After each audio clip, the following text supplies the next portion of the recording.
अभी भारतीय जनता पार्टी में कहा जा रहा है कि एक नया टारगेट दिया गया है कि 145 जो हारी हुई सीटें, 144 144 सीटें जो हारी हुई है, उन सीटों को जीतना है। लेकिन उन सीटों पर मैं नजर दौड़ाता हूं तो वो सीटें इक्का दुक्का ही मिलती है, जैसे कमलनाथ वाली छिंदवाड़ा की सीट, नॉर्दर्न या सेंट्रल इंडिया में वो मैक्सिमम सीटें मिलती है केरला में, तमिलनाडु में, आंध्र प्रदेश में, यानी उन राज्यों में, जम्मू कश्मीर के कश्मीर वाले इलाके में, यानी उन जगहों पे मिलती है जहाँ भारतीय जनता पार्टी के जमानत बचाने वाले कैंडिडेट का भी फूल माला पहनाकर स्वागत किया जाता है।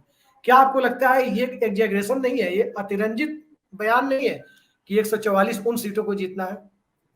नहीं, मैं इसको अतिरंजित बयान इसलिए भी नहीं मानता क्योंकि जो स्थिति हम देख रहे हैं, मैं नहीं मानता कि भारतीय जनता पार्टी इससे अलग है।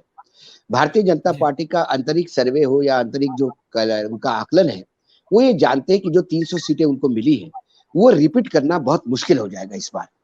10 साल की एंटी इनकम्बेंसी है, बोल बच्चन लगातार 2014 से लोग सुन रहे हैं। डिलीवरी पॉइंट पे सरकार बुरी तरह से फेल्योर है, महंगाई हो, बेरोजगारी हो, रुपए का कीमत हो, और तमाम बाकी पैरामीटर्स है, किसानों की इश्यूज हो, एजुकेशन की इश्यूज हो, भ्रष्टाचार के मामले हो।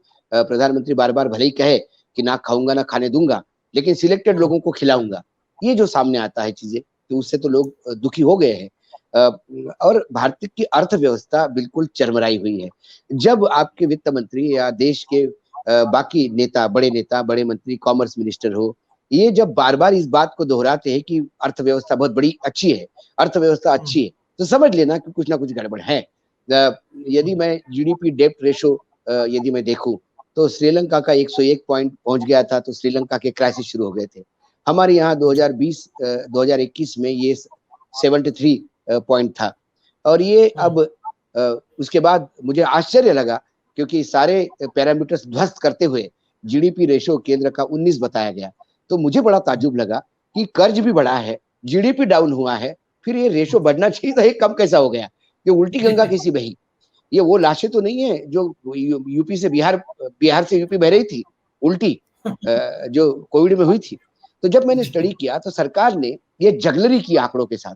सरकार ने राज्यों के, पहले ये था कि जब डेब्ट जीडीपी रेशो तय होता था तो सकल जितना भी लोन है, इंटरनेशनल नेशनल जितना भी आपने कर्जा लिया है, इस बार इन्होंने कोविड में क्या किया, बहुत सारा कर्जा राज्यों पे भरोसे छोड़ दिया, राज्यों के माथे छोड़ दिया, और अपने नाम पे बहुत कम कर्जा रखा, और फिर अपना ही कर्जा जोड़ के उसको 19% दिला।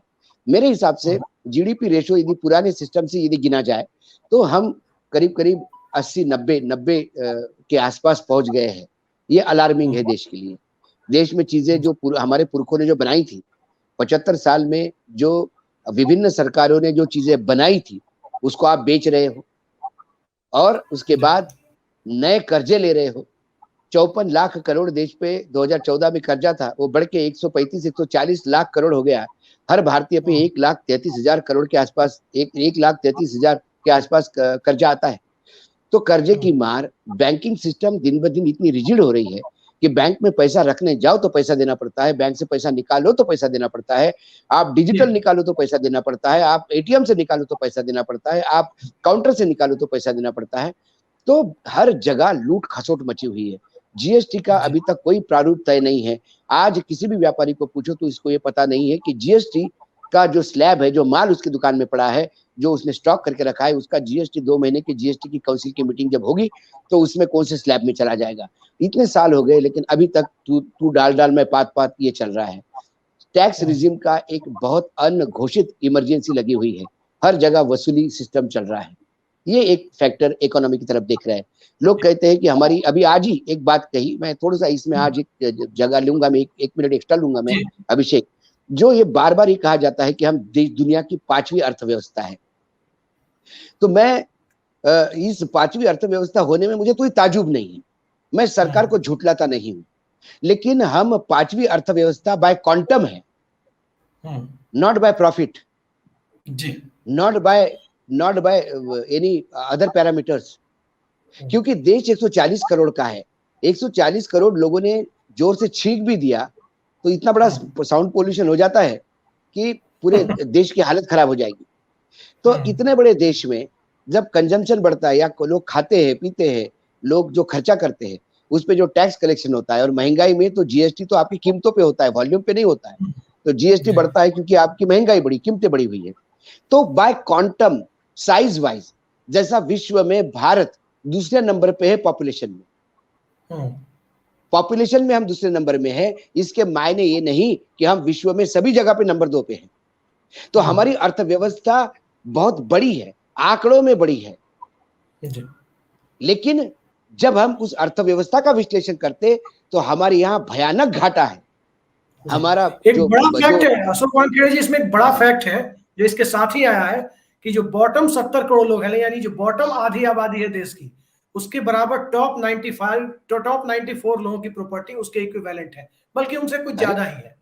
बिल्कुल, यदि देश में अडानी और अंबानी, ये 2 लोग विश्व के पहले वो लिस्ट में, पहले लिस्ट में, बड़े उद्योगपतियों के लिस्ट में, सबसे कमाने वाले की लिस्ट में यदि पहले 5 में आते हैं, तो इसके मायने ये नहीं है कि मेरे यहाँ जो लोग इलाज के नहीं होने के कारण डेड बॉडी लेके खंधे पे चलते हैं, क्योंकि गांव में एम्बुलेंस भी नहीं जाती।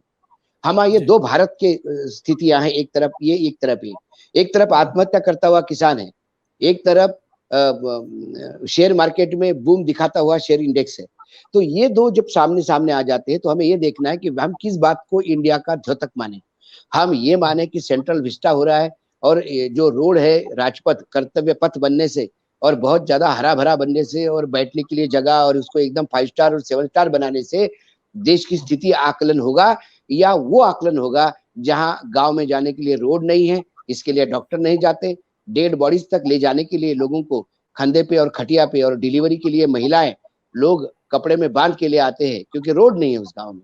तो हमें कर्तव्य पथ, राजपथ और उस गांव का रोड देख के भारत किस बात से आकलन करोगे? भारत की इकोनॉमी आप सिर्फ आंकड़ों के भरोसे आकलन करोगे या प्रॉफिटेबिलिटी के भरोसे आकलन करोगे? हमारे यहाँ इंपोर्ट एक्सपोर्ट बहुत है, लेकिन जब हम देखते हैं तो बैलेंस ऑफ ट्रेड जो है हमारा इतना डेफिसिट में जाता है, इतना घाटे का सौदा है, क्योंकि हमारा जो एक्सपोर्ट है उसके कई कई कई गुना इंपोर्ट है, और फिर हम घाटे के सौदे में रहते हैं। तो ये तमाम चीजें हैं। यदि हम 5वीं बड़ी इकोनॉमी है देश विश्व में, तो इसके मायने ऐसे नहीं है कि डॉलर में हम बिल्कुल रुपए भी 80 रुपए तक चले जाए, क्योंकि 5वें नंबर पे हमको वहां पे भी रहना है। इकोनॉमी जब अच्छी होती है, जब डॉलर और रुपया बराबर हो, 1 रुपए का 1 डॉलर आए, तब हम माने इकोनॉमी बड़ी है। मात्र क्वांटम के आंकड़ों से इकोनॉमी बड़ी नहीं होती। तो ये तमाम चीजें जो है देश के सामने लोग देख रहे हैं।